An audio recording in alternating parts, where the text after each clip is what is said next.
Let's take a closer look at the sharp, satirical, and brilliantly inventive world of Muriel Spark, one of the most distinctive voices in 20th century British fiction. Spark was born in 1918, and she built her literary identity on precision, irony, and a constant curiosity about human motives. She began writing seriously after the Second World War, publishing under her married name in those early years. Her first works were poems and literary criticism, which helped her develop the crisp, controlled prose that later became her trademark.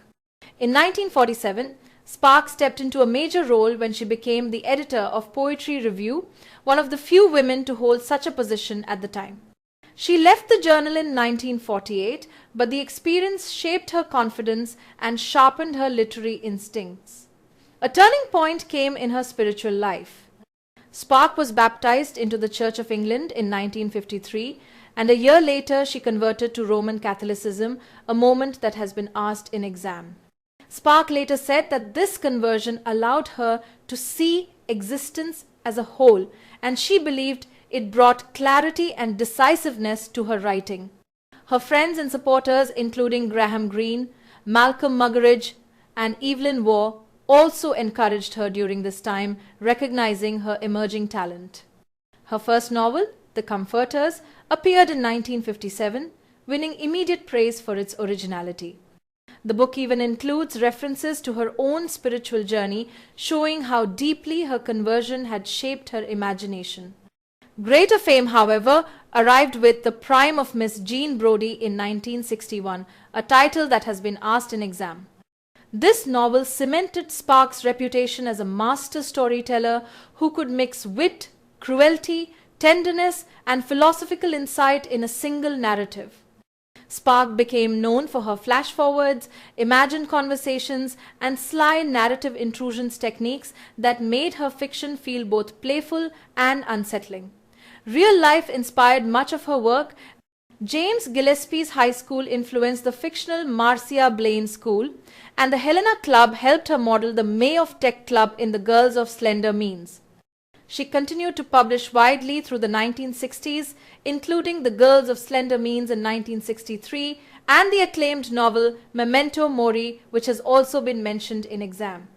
Across her long career, Spark produced bold, compact novels that reveal the comedy and danger hidden inside ordinary lives.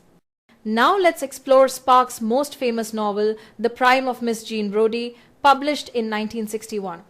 This book became so popular that it was adapted for the stage in 1966, and both its publication and adaptation frequently appear in exam.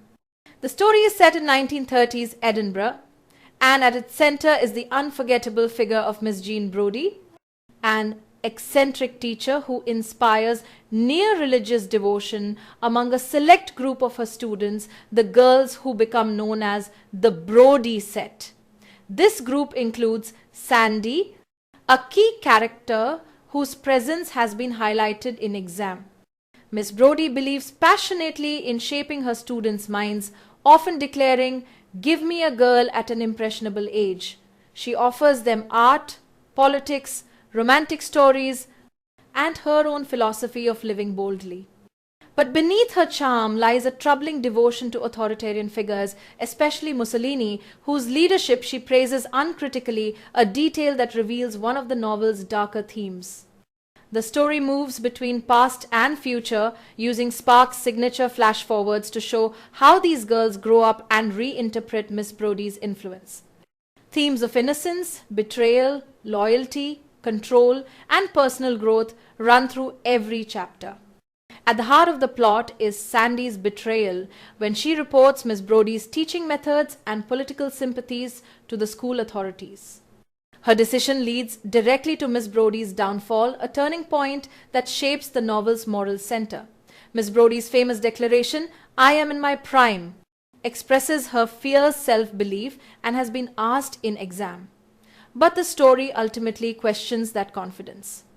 Sandy, who once admired her, later becomes a nun, reflecting deeply on the psychological power Miss Brodie once held over her. Through Sandy's journey, the novel asks how far influence should reach and when admiration becomes manipulation. By the end, Miss Brodie loses her job, and the students she tried to mold grow into their own separate lives. The novel leaves us with questions about leadership, devotion, and the fragile boundary between guidance and control. Spark's clarity, wit, and precision make The Prime of Miss Jean Brodie not merely a school story, but a profound study of personality and power.